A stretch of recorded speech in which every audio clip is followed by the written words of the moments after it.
আল্লাহু আকবার, আল্লাহু আকবার।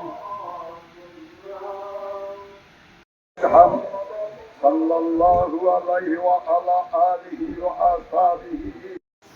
রব্বানা ربنا آتنا في الدنيا حسنة وفي الآخرة حسنة وقنا عذاب النار صلى الله على خير خلقه محمد। আমরা আপনার পেয়ারা ওলির দরবারে বসে পবিত্র ঈদুল আজহার 2 রাকাত মাওলা, ও মাওলা, মান সম্মান ইজ্জত নিয়ে আমরা যেন সকলে চলতে পারি। আমাদের ঈদুল আজহা উদযাপিত হচ্ছে।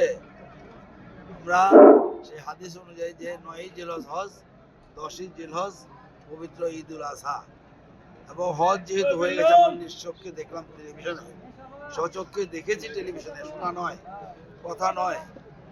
কাজেই আমরা আজকে ঈদুল আজহা উদযাপন করছি।